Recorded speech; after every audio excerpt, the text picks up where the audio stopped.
Good afternoon, dear patients.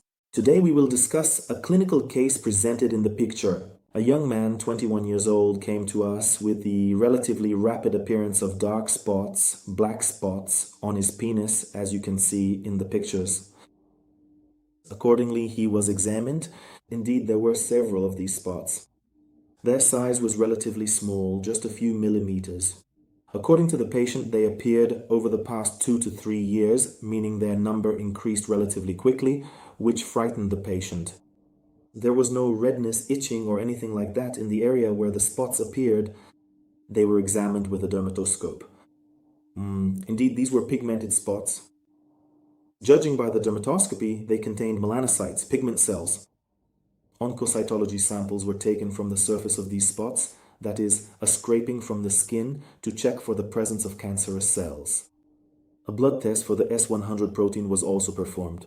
This is a test for melanoma. If you're interested in learning more about tests for melanoma and other pigmented lesions, you can watch a separate video on our channel.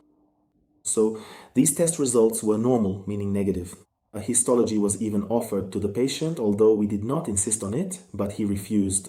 So the patient was placed under observation. So, what is this?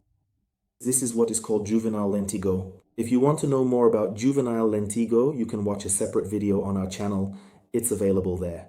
This is a proliferation or multiplication of cells, specifically pigment cells called melanocytes. Generally speaking, as a rule, it is not dangerous. However, the fact is that the penis and the genital organs in general are considered areas of increased risk for cancer from various neoplasms. Basically, these are neoplasms. They are usually dark black or dark brown, as in this case, which scares patients because, well, there is a lot of awareness about melanoma nowadays, and patients are afraid. Basically, when these are located on the penis, this concern is actually partially justified, especially if some kind of thickening appears within such spots, a feeling of density or irregularity, which always requires examination, and if such changes are present, even histological evaluation. Accordingly, such spots most often appear on the lips and also on the penis, which was the case with this patient.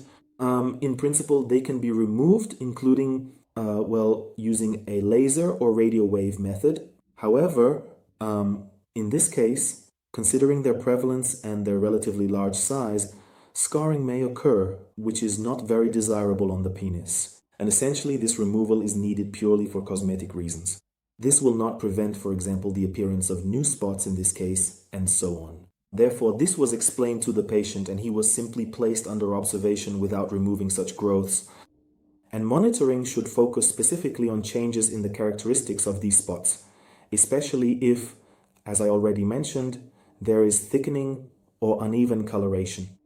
Therefore, in this case, fortunately, there was no need to worry even if some new eruptions appeared.